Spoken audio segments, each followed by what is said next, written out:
Hello everyone. I want to do an update regarding 3rd generation Ryzen preparations. To do that, I want to first clear the air from the last recording. In the last recording, I did it based off of what was available to me in terms of news and articles, and based on what I'm used to working with. Most of the people that I help do not have the budget for a $200 motherboard. That's about what X570 is going to cost, assuming that it even launches on day one. The articles are very confusing. Some people are saying that X570 will launch on day one, others are saying something different.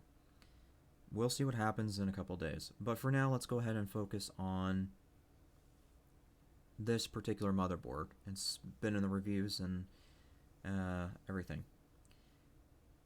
I'm using Micro Center instead of Amazon due to the fact that Amazon shows my location even when I'm trying to browse a product. It's very annoying for recordings. But this particular motherboard, I've seen it for as low as $120. Right now it's $128.17 on Amazon. This is the Athlon 200G. This is actually the lowest price I've seen for an Athlon 200G. This is a hard to find processor from what I've noticed from helping people, but luckily for me, I happen to have access to it because of Micro Center and a few other stores. So this is actually $40, which is nothing for an APU. So let me go and now do the math to kind of show you where I'm going with all this. So we know that translated money is going to be a bit different, but you'll notice that right here, the X570 Phantom Gaming 4 from ASRock is supposed to be $185. For MSI Gaming Plus, I think they said that was the one that was $200. So let's just go in and say $200, just to make this as simple as possible. So if you were to buy this motherboard at $128.17, and then this Athlon 200GE at $57, which is what Amazon's going to have it for, that will come out to $185.17. Now let's add $250 to that. That's about what the 3600X will cost. The grand total is $435.17.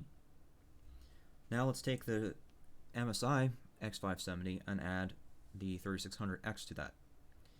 So that's going to be 200 plus 250, which is going to be 450. Plus or minus sales tax and all that other stuff. So that's going to come out to about maybe $455 roughly. So as you can see, it's already cheaper to just get an APU and update a 2nd generation motherboard. At least for now, until we can get some B550 motherboards on the shelves. As I've shown with the article in the prior recording, it doesn't look like that the B550s will be out until the end of the year. That means anybody who's building now is more than likely going to have to build with a B450 or X470, depending on how things go, and just update with an APU, which isn't a big deal in the grand scheme of things. It allows you to do things in steps, I guess you can say. One of the things that I've been doing in terms of these PC parts that I do for these people is just telling them to build with an APU, motherboard, RAM, and a power supply. From there, just get, and hard drive. And from there, just get Windows installed, and then when all that's done, shove the computer into the closet or something. When you get more money, you can pull it out of storage and then put in the parts that you need. So, yeah, while it's more of a step, while there's more steps involved, it certainly does help in terms of ensuring that you can get things prepared.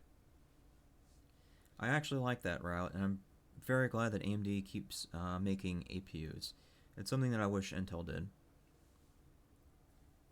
But yeah, so you can see just from all of that that's just the way things are going to be for a little bit.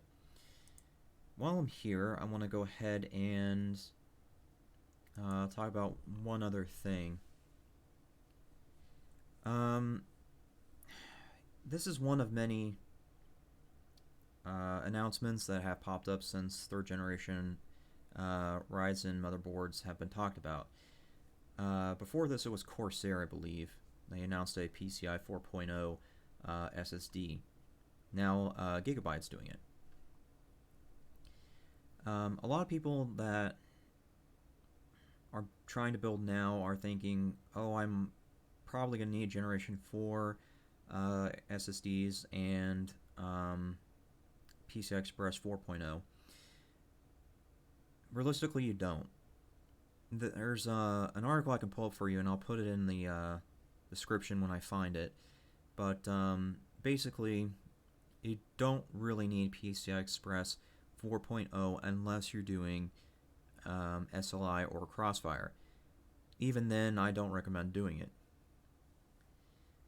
because SLI or Crossfire is always bugging in games. As a matter of fact, most game developers are dropping support for SLI Crossfire just because there's not really anybody doing it anymore. That's the only reason you need PCI Express 4.0. As for PCI Express X16 Generation 4, whatever. But yeah, for the SSDs, it's the same story. You really don't need this much speed. You really don't.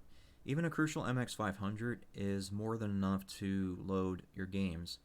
Then you also have to look at convenience factors. One of the biggest problems with PCI Express SSDs is that they're a lot harder to clone than a SATA 3 SSD. Crucial MX500 is one of the few SATA 3 SSDs out there. In addition, Crucial MX500s are very cheap. I noticed the 500GB model on sale for $62 recently. The 1TB model was on sale for $120. Now, as I pointed out with the last recordings, you can do something very unique with these AMD motherboards. You can put a M2 SSD into the motherboard and then a hard drive.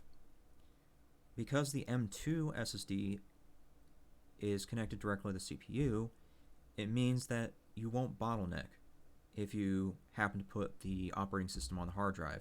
As I said, I know it's a bit of a backwards build logic, but you have to look at it this way. Essentially what I'm doing in those builds is I'm trading the boot speed for game speed.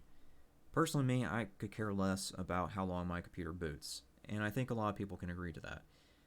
If I'm booting my computer for gaming, I'm turning it on and then I'm immediately grabbing water or something. So by the time that I come back from my water or snack break, it's already booted, regardless. I'd much rather have faster load times than on the games than faster boot, because I can just go do other things while I wait.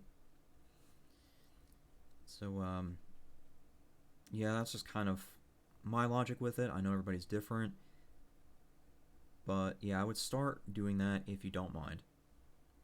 I really do recommend the whole M2 route rather than using it for booting. Yep, so that's the most that I have. Thanks for listening. Hope it helps.